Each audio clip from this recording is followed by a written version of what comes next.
Hello friends, today we are starting the session on accounting equation. बहुत interesting topic है। आज हम पढ़ेंगे अकाउंटिंग इक्वेशन होती क्या है, कैसे बनती है, क्या फॉर्मूला है। मैंने लास्ट सेशन में आपको बैलेंस शीट पढ़ा दिया है। व्हाट इज बैलेंस शीट, कैसे बनता है, उसका परफॉर्मा क्या है, एसेट कहाँ आता है, लाइबिलिटी कहाँ आती है।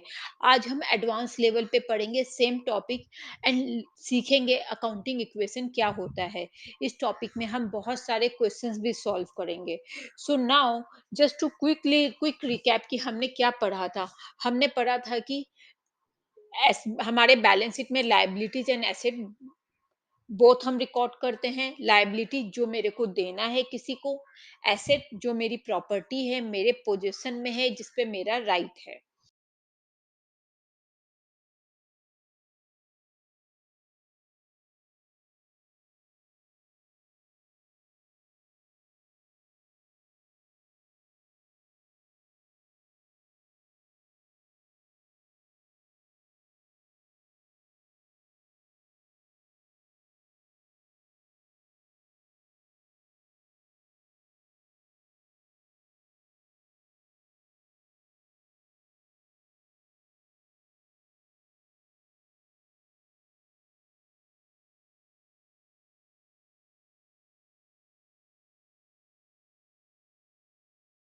There are two types of asset, non current asset and current asset.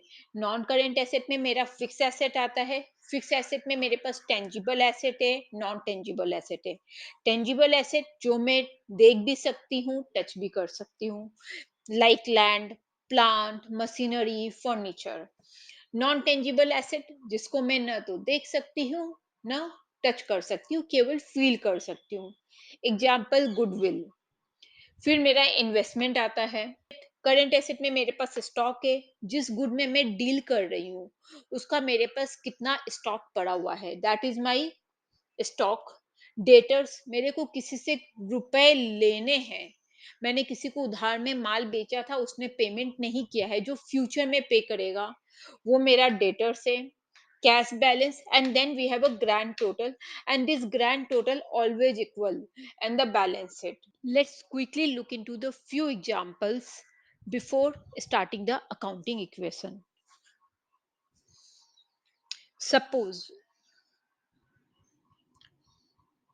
Rahul ने बिजनेस स्टार्ट किया आरएस लिमिटेड के नाम पे, pen manufacturing and selling, and he invested in the business rupees 5 lakhs। अगर अब आपको इसकी एंट्री करनी होगी तो आप इसकी एंट्री क्या करोगे। यहाँ पर क्या बोल रहा है, राहुल ने बिजनेस स्टार्ट किया और उसने बिजनेस में 5 लाख रुपए डाले हैं। Let's suppose he is the 100% owner of the business. ये अमाउंट किसने डाला है, राहुल ने डाला है, ओनर ने डाला है। और हम बैलेंस शीट बना रहे हैं। Let's suppose we are making the balance sheet. Let's quickly make the format. हम किसका बैलेंस शीट बनाएंगे, हम आर एस लिमिटेड का बैलेंस शीट बनाएंगे। हम हर वक्त बिजनेस का बुक्स बनाते हैं। मैं आर एस लिमिटेड हूँ, मैं अपना बुक्स बना रही हूँ, मीन्स मैं लिखूंगी ऊपर in the books of are S limited. मैं क्या बना रही हूँ, बैलेंस शीट, तो मैं लिख दिया यहाँ पर बैलेंस शीट। अब यहाँ पर डेट नहीं है, लेट्स अज्यूम कि आप यहाँ पर 31 मार्च 2022 है।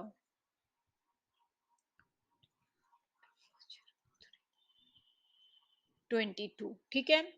हमारे पास लाइबिलिटीज यहाँ आ गई, अमाउंट, एसेट, अमाउंट। ट्रांजैक्शन क्या हुई है, राहुल ने बिजनेस स्टार्ट किया आरएस लिमिटेड के नाम पे और उसने बिजनेस में 5 लाख रुपए डाले हैं। ये अमाउंट किसने डाला है, ओनर ने बिजनेस में डाला है। और हम बैलेंस शीट किसका बना रहे हैं, हम बैलेंस शीट बना रहे हैं आरएस लिमिटेड का। मैं सपोज मैं बिजनेस में आरएस लिमिटेड हूँ। मैंने क्या रिसीव किया है, मैंने क्या रिसीव किया है, मैंने कैश रिसीव किया है, बिजनेस ने क्या रिसीव किया? कैश। कितना कैश रिसीव किया? 5 लाख। किससे रिसीव किया? राहुल से, जो बिजनेस का ओनर है, उसने 5 लाख रुपए दिए हैं। ठीक है। नाउ मैंने क्या रिसीव किया? कैश रिसीव किया। कितना रिसीव किया? 5 लाख रिसीव किया। मतलब मैंने 5 लाख रुपए कैश रिसीव किए। तो वो मेरा क्या हो गया? मेरे पास क्या आया है? मेरे पास कैश आया है।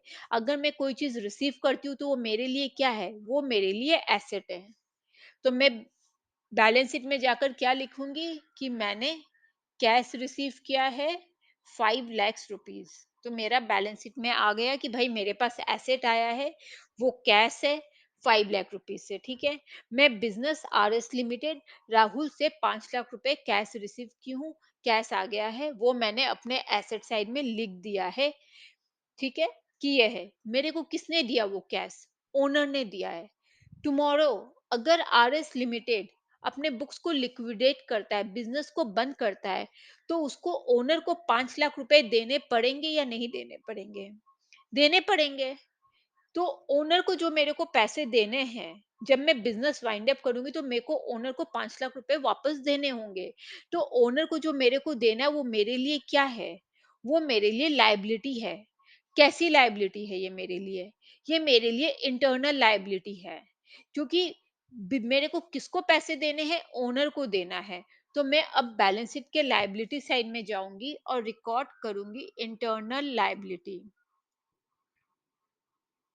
क्योंकि ये पैसे मेरे को ओनर ने दिए हैं, जो मेरे को फ्यूचर में जब मैं बिजनेस वाइंड अप करूंगी तो ओनर को वापस करने होंगे। तो मैंने यहाँ पर लिख दिया 5 लाख रुपीज। अगर ओनर बिजनेस में कोई पैसे लाकर देता है तो वो मेरा इंटरनल लाइबिलिटी है। उसको हम ओनर्स फंड भी बोलते हैं,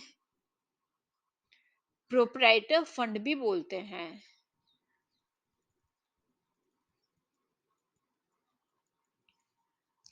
नाउ मैंने यहाँ पर रिकॉर्ड कर लिया कि जब भी मैं बिजनेस वाइंड अप करूंगी मेरे को राहुल को 5 लाख रुपए वापस करने होंगे, और ये मेरी लाइबिलिटी है। बट ये ओनर ने इन्वेस्ट किया है, राहुल बिजनेस का ओनर है, तो ये मेरी इंटरनल लाइबिलिटी है। नाउ यू कैन सी कि मेरा एसेट और लाइबिलिटी दोनों साइड इक्वल है। मेरे को ओनर ने 5 लाख रुपए दिए, तो मेरे पास 5 लाख मैंने कैश रिसीव कर लिया एसेट साइड में। फ्यूचर में मेरे को अपने बिजनेस वाइंड अप करने पर ओनर को ये रुपए वापस करने होंगे, तो ये मेरा इंटरनल लाइबिलिटी है। सो यहाँ पर मेरा asset and liability both are equal. Now let's suppose मैंने क्या किया? बिजनेस करने के लिए मेरे को एक मशीन चाहिए, तो मैंने एक मशीन परचेस करी फॉर कैश वैल्यू 2 lakhs। ठीक है। मैं बिजनेस हूँ आर एस लिमिटेड। मैंने क्या किया? मैंने एक मशीन खरीदा। कितने में खरीदा? 2 लाख में खरीदा। और मैंने क्या दिया? मैंने उसको कैश दिया है। मतलब मैंने अपने बिजनेस के लिए एक मशीन खरीदी। मेरे पास मशीन आ गया है। तो आर एस लिमिटेड के पास क्या आ गया? एक मशीन आ गया। उस मशीन की वैल्यू क्या है? 2 लाख रुपए। मशीन मेरे लिए क्या है? एसेट है। तो मैं यहाँ पर क्या लिखूंगी? मशीनरी। कितने का मशीन आया मेरे पास? 2 लाख का। Machine is my asset. अब आपको लगेगा भाई ये तो बैलेंस नहीं हुआ। लाइबिलिटी साइड 5 लाख है, एसेट साइड 7 लाख है। Wait hold on. मैंने आपको क्या बताया है कि asset is always equal to liability. Asset मेरा हर वक्त लाइबिलिटी के इक्वल होता है। ठीक है। नाउ मैंने क्या किया? यहाँ पर मशीन की तो एंट्री कर दी मैंने कि मशीन आया है मेरे पास। मशीन क्या मेरे को फ्री में आई है? नहीं, मैंने मशीन के लिए कैश दिया है। तो मेरे पास से क्या गया है? मेरे पास से कैश गया है। मैंने उसको 2 लाख रुपए कैश दिए हैं। मेरे पास कितना कैश पड़ा हुआ है? 5 लाख रुपए कैश है। क्या मैं 5 लाख रुपया दिखा सकती हूँ अपने बुक्स में? नहीं दिखा सकती हूँ, क्योंकि मैंने इसी 5 लाख में से तो 2 लाख रुपए निकाल कर दे दिए। मेरे पास से आउटफ्लो क्या हुआ है? कैश का हुआ है। तो मैंने कैश 2 लाख उसको दे दिया है, तो अब मेरा कैश 5 लाख नहीं है, अब मेरा कैश 3 लाख है, क्योंकि मैंने 2 लाख का एक एसेट खरीद लिया है जिसको मैंने रिकॉर्ड किया है। तो मेरा कैश 5 लाख से रिड्यूस होकर 3 लाख हो जाएगा और एक नया एसेट मेरे बुक्स में आ गया है जिसकी वैल्यू 2 लाख है, क्योंकि मैंने ये नया एसेट खरीदा है। Now again if you look here after this transaction, मेरा एसेट एंड लायबिलिटीज दोनों इक्वल है। लायबिलिटी साइड 5 लाख है, एसेट साइड भी 5 लाख है।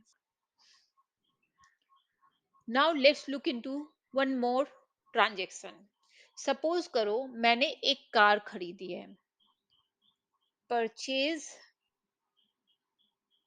Car on credit for rupees 4 lakhs from XYZ limited. मैंने एक कार खरीद ली है। यहाँ पर मैं बिजनेस हूँ और मैंने क्या किया, एक कार खरीदी है, उस कार की वैल्यू है 4 लाख रुपीज। तो मेरे को क्या रिसीव हुआ है, मेरे को कार रिसीव हुआ है। अगर मैं देखूं तो मेरे पास क्या आया है, इन मेरे बिजनेस में क्या हुआ है, इन हुआ है कार। मेरे पास बिजनेस में मेरे को कार रिसीव हुआ है, instead of in I will receive car received. तो मेरे पास कार आ गई है जिसकी वैल्यू है 4 लाख। तो कार मेरे लिए क्या है, मेरा एसेट है। मैंने बिजनेस पर्पस के लिए कार खरीद ली है, कार मेरा एसेट है। Now let's enter in the balance sheet कि भाई मेरे पास कार आई है और उस कार की वैल्यू है 4 लाख रुपीज। मैंने जैसे ही कार की वैल्यू अपने बैलेंस शीट में डाली, मैंने देखा कि मेरा यहाँ पर 9 लैक्स हो गया है। एसेट साइड 9 लैक्स है और लाइबिलिटी साइड 5 लैक्स है। 4 लैक्स का मेरा गैप है। नाउ लेट्स लुक इनटू, क्या मेरे को कार फ्री में मिली है? नहीं, मैंने कार उधार में खरीदी है, मतलब फ्यूचर में मेरे को पेमेंट करना पड़ेगा। वो कोई मेरे को XYZ लिमिटेड फ्री में नहीं दिया है, उसने मुझे उधार में दिया है। ऑन क्रेडिट मैंने उधार में खरीदा है, मतलब कि मेरे को फ्यूचर में ये 4 लाख रुपए पेमेंट करने होंगे। तो मेरी लाइबिलिटी में क्या खड़ा हो जाएगा, XYZ लिमिटेड खड़ा हो जाएगा। This is my liability. तो मैं लाइबिलिटी में जाकर क्या लिखूंगी, मेरा एक्सटर्नल लाइबिलिटी होगा ये, क्योंकि ओनर को, ओनर से नहीं खरीदा है मैंने, मैंने राहुल से नहीं खरीदा है, मैंने XYZ लिमिटेड से खरीदा है। ओनर के अलावा मैं किसी से भी कुछ भी खरीदती हूँ तो वो मेरा एक्सटर्नल लाइबिलिटी है। तो मैं यहाँ लिखूंगी external liability and XYZ limited, उसको मेरे को 4 लाख रुपए का पेमेंट फ्यूचर में करना है, तो ये मेरा लाइबिलिटी है। नाउ आप अगेन देखोगे कि यहाँ पर अब मेरा बैलेंस शीट इक्वल हो गया है, 9 लैक्स 9 लैक्स।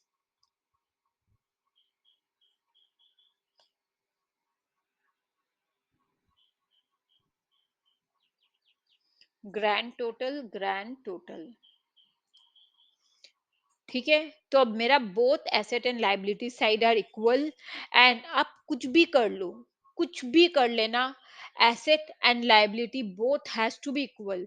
अगर ये इक्वल नहीं हो रहा है, इसका मतलब कहीं ना कहीं मेरे से कुछ गलती हुई है, कुछ मिस्टेक हुआ है, जो मेरे को चेक करके करेक्ट करना है। तो क्विकली हमने क्या देखा, हमने क्या किया, हमने देखा राहुल ने बिजनेस स्टार्ट किया था RS लिमिटेड के नाम पे, और वो बिजनेस में 5 लाख रुपए कैश लेकर आया। तो जो राहुल ने बिजनेस में पैसे डाले वो मेरा इंटरनल लाइबिलिटी है, और मैंने कैश रिसीव किया तो वो मेरा एसेट है। तो मैंने कैश में रिकॉर्ड कर लिया था 5 लाख रुपए कैश। लेकिन उसके बाद मैंने 5 लाख रुपए में से 2 लाख रुपए की एक मशीन खरीद ली। मशीन अगेन मेरा एक एसेट है। तो मैंने मशीन रिकॉर्ड कर लिया 2 लैक्स का कैश में, जो मैंने मशीन परचेज किया वो मैंने बुक्स में रिकॉर्ड कर लिया 2 लैक्स का। और मशीन मैंने कैश देकर खरीदी थी। तो मैंने अपने 5 लाख रुपए में से 2 लाख रुपए कम कर दिए, तो मेरे पास कैश बचा 3 लैक्स रुपीज। उसके बाद मैंने कार खरीद ली 4 लाख रुपए की, जो मैंने उधार में खरीदी है, क्रेडिट में खरीदी। तो मैंने उसको both asset and liability side में रिकॉर्ड कर लिया कि मेरे पास कार आई है, कार मेरा एसेट है और मेरे को कार का पेमेंट फ्यूचर में करना है, तो वो मेरी लायबिलिटी है। Now if you recollect our accounting principle, जब हमने अकाउंटिंग प्रिंसिपल पढ़ा था, तो मैंने आपको पढ़ाया था डुअल एस्पेक्ट।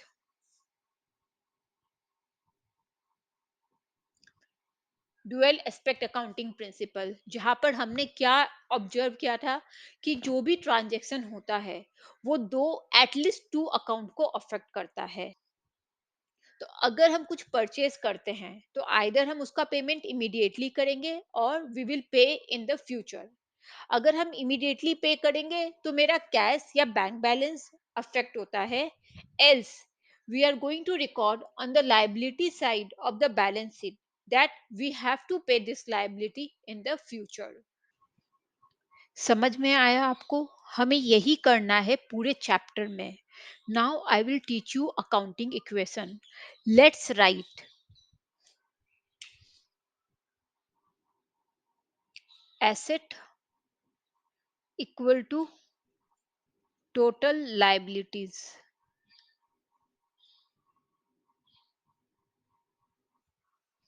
हमेशा एसेट जो है वो लाइबिलिटीज के इक्वल होता है। तो हमने क्या लर्न किया? पहला स्टेप कि asset equal to total liabilities means asset जो है हर वक्त लाइबिलिटी के इक्वल होता है। But technically let me explain you क्यों होता है।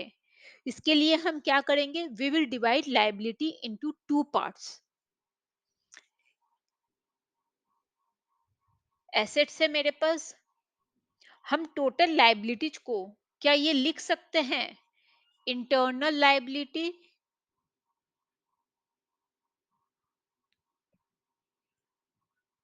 Plus external liabilities.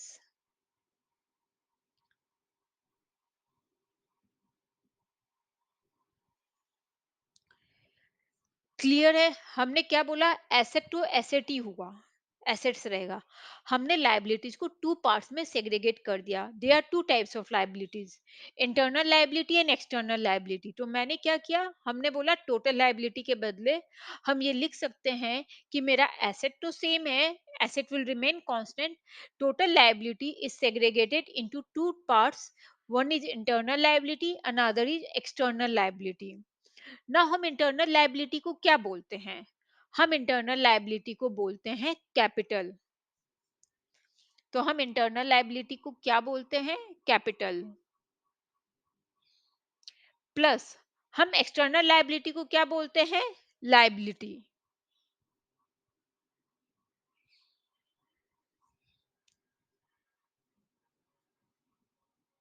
So what happen, मेरा फॉर्मूला क्या बन गया? Asset equal to capital plus liability. Now I am sure आप कंफ्यूज हो गए हो।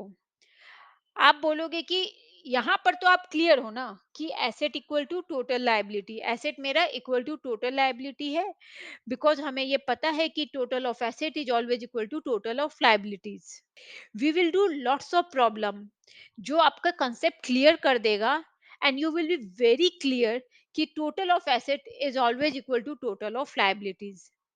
देन फिर मैंने आपको क्या बताया कि लाइबिलिटीज मेरे टू टाइप्स के होते हैं, और मैंने उसको एक्सटर्नल और इंटरनल में डिवाइड कर दिया कि internal liability plus external liability. फिर मैंने आपको क्या बोला?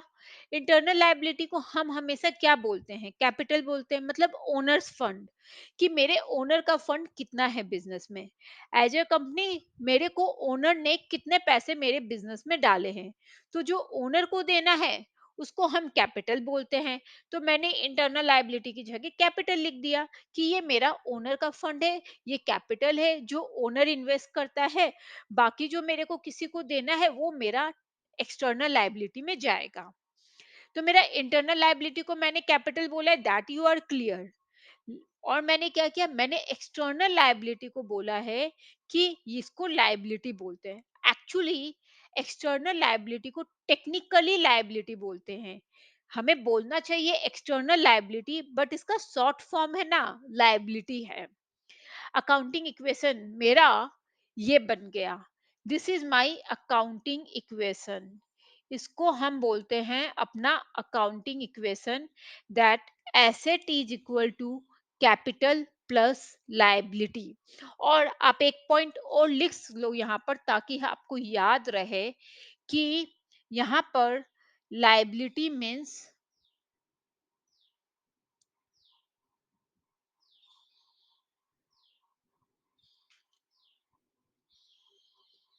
External liability. हम जब यहाँ पर लायबिलिटी का बात कर रहे हैं, तो हम एक्सटर्नल लायबिलिटी का बात कर रहे हैं। जस्ट रिमेंबर, टोटल वाली लायबिलिटी और ये लायबिलिटी दोनों में डिफरेंस है, ये दोनों सेम नहीं है। टोटल वाली लायबिलिटी इंडिकेट करती है internal liability and external liability both. और यहाँ पर जो कैपिटल के संग जो हम लायबिलिटी लिख रहे हैं, वो मेरी एक्सटर्नल लायबिलिटी है। शॉर्ट फॉर्म में हम इसको लायबिलिटी बोलते हैं।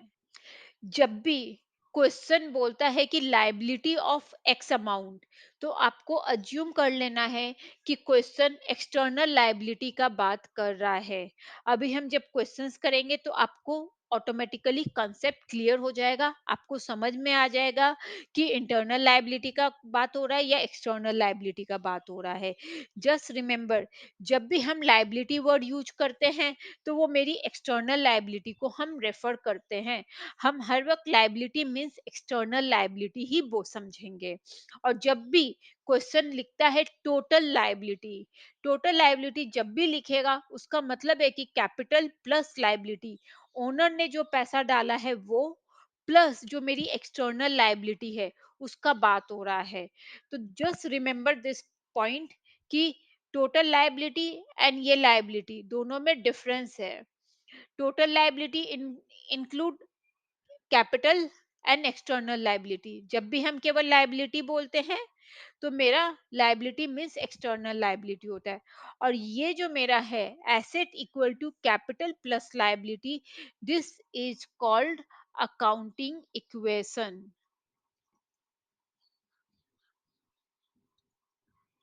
ये मेरा अकाउंटिंग इक्वेशन है।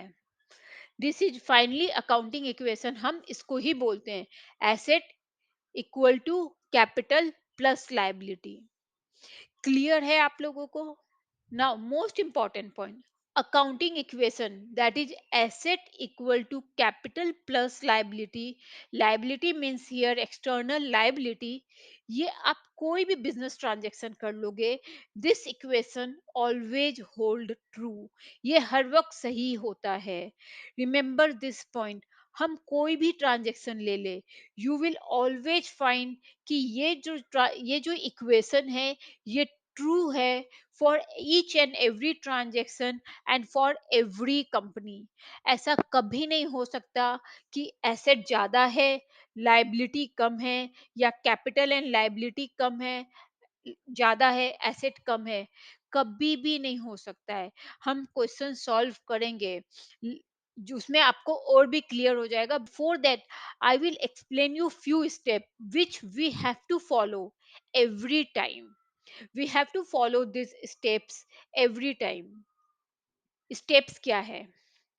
अगर आपसे कोई पूछता है अकाउंटिंग इक्वेशन क्या है, तो आपको बोलना है accounting equation is asset equal to capital plus liability, and then bracket में लिखना है here liability means external liability. हम सबसे पहले क्या फॉलो करते हैं? The first step is to identify the business transaction. सबसे पहला स्टेप है आइडेंटिफाई करना कि बिजनेस ट्रांजेक्शन है या नहीं है। Means this is very very important to identify the business transactions. सबसे पहले आइडेंटिफाई करना है कि पर्टिकुलर ट्रांजैक्शन मेरी बिजनेस ट्रांजैक्शन है या नहीं, उसके बाद ही आगे बढ़ना है। मतलब केवल बिजनेस ट्रांजैक्शन ही हम बिजनेस में बुक्स में रिकॉर्ड करते हैं। हमारे एग्जाम्पल में क्या था? राहुल ने बिजनेस स्टार्ट किया आर एस लिमिटेड के नाम पे। मैं अकाउंटिंग इक्वेशन किसके लिए बना रही हूँ? I am preparing for RS limited. So मेरे को अपने बिजनेस के पर्सपेक्टिव में सोचना है, मेरे को RS लिमिटेड के पर्सपेक्टिव में सोचना है। और आपको ये भी याद होगा कि हमने अकाउंटिंग प्रिंसिपल में पढ़ा था कि ओनर और बिजनेस दोनों सेपरेट एंटिटी है in the I of law. Business और बिजनेस का ओनर अलग अलग है, दोनों एक नहीं है, हम दोनों को मिक्स नहीं कर सकते हैं। हमें बिजनेस एंटिटी कंसेप्ट को याद रखना है कि ओनर और ओनर का जो बिजनेस है दोनों अलग अलग है। Now suppose there is an electricity bill, एक इलेक्ट्रिसिटी बिल है। अगर बिजनेस का है तो ऑब्वियसली RS लिमिटेड उसको पेमेंट करेगा और वो अपने बिजनेस बुक्स में रिकॉर्ड कर लेगा। Now suppose electricity bill Rahul के घर का है, जो उसका पर्सनल एक्सपेंस है, तो वो राहुल को खुद को पेमेंट करना है। उसको बिजनेस से कोई मतलब नहीं है कि राहुल पेमेंट करता है नहीं करता है, कोई मतलब नहीं है। RS लिमिटेड अपने बुक्स में राहुल का ये ट्रांजैक्शन नहीं रिकॉर्ड करेगा।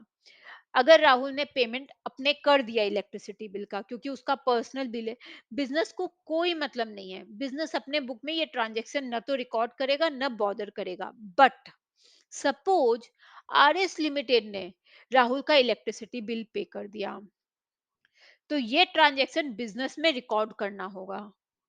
कैसे रिकॉर्ड करना होगा हम थोड़ी देर के बाद समझेंगे, मैं आपको बताऊंगी।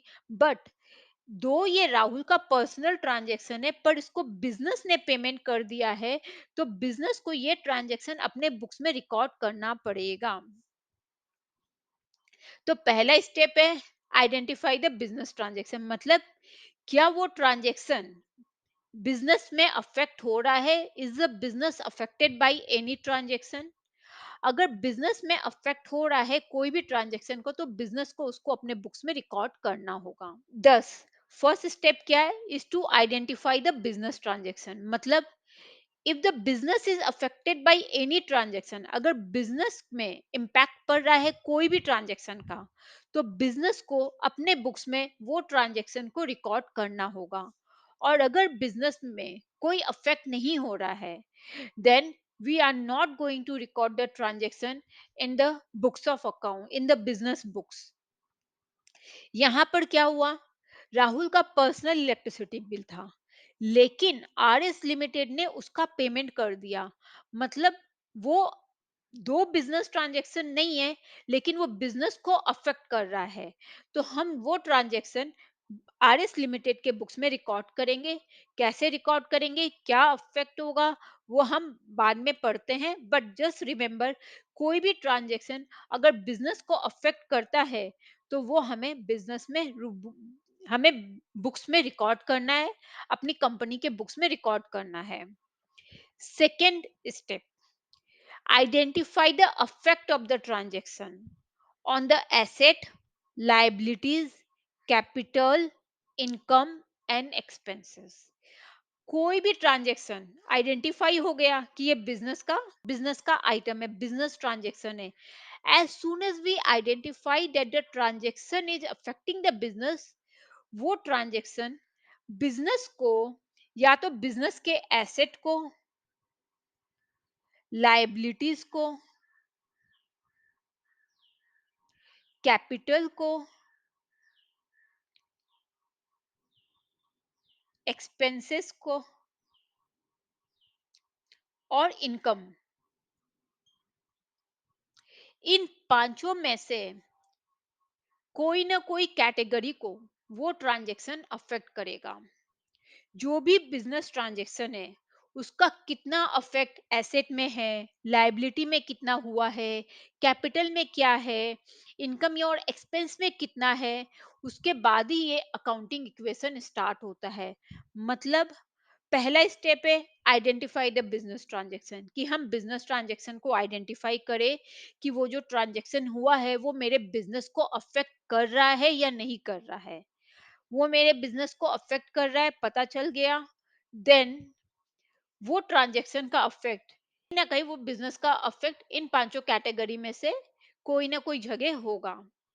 नाउ बिजनेस का वो जो ट्रांजैक्शन हुआ है, कोई भी ट्रांजैक्शन, उसका अफेक्ट इन पांचों में से कौन कौन से कैटेगरी को हो रहा है और कितना हो रहा है, वो हमें डिटरमाइन करना है।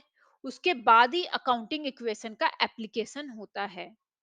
अकाउंटिंग इक्वेशन के एप्लीकेशन फॉर्मूला लगाने से पहले हमें बिजनेस ट्रांजैक्शन आइडेंटिफाई करना होगा, और उस बिजनेस ट्रांजैक्शन का अफेक्ट एसेट में, लायबिलिटीज में, कैपिटल में, एक्सपेंसेस में और इनकम में कितना कितना है, कहाँ किसको किसको अफेक्ट कर रहा है और कितना कितना अफेक्ट कर रहा है, ये डिटरमाइन करना है। Then we are going to apply the accounting equation. Now, let's remember one more thing. Asset asset को हम टोटल एसेट भी बोलते हैं।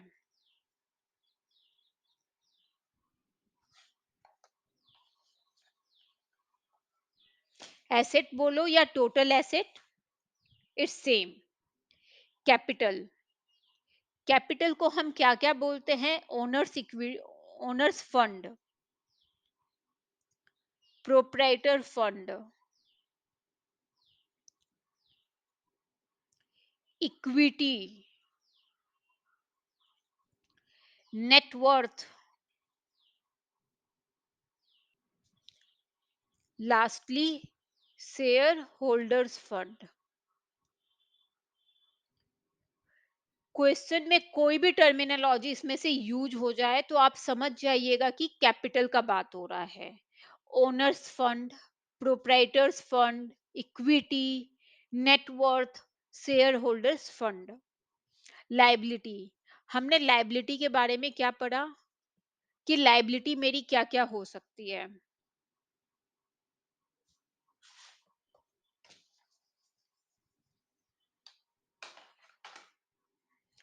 हम इसको आउटसाइड लाइबिलिटी भी बोलते हैं,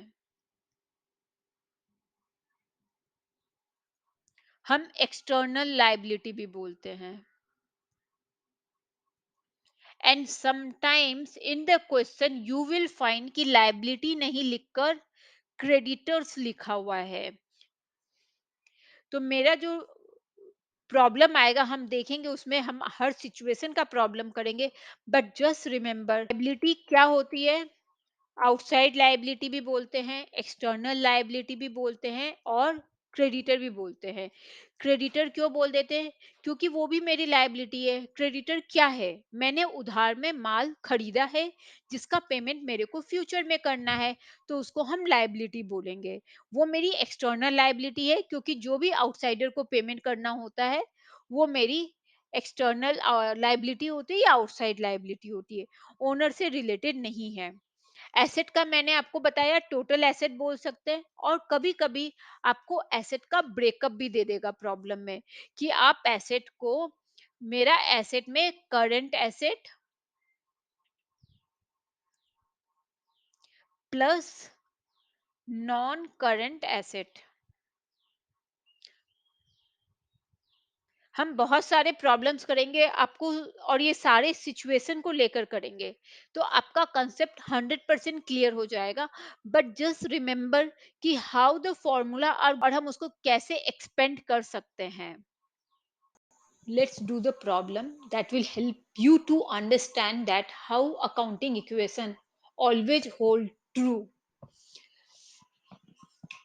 तो प्रॉब्लम क्या है? If the capital of the business is 5 lakhs, business में कैपिटल कितना दिया हुआ है? 5 lakhs, and outstanding liability is 1.5 lakh। Outstanding liability क्या है? मेरा external liability 1.5 lakhs। What is the total asset of the business? तो टोटल एसेट बिजनेस का क्या है? आपको याद है हमारा अकाउंटिंग इक्वेशन क्या है?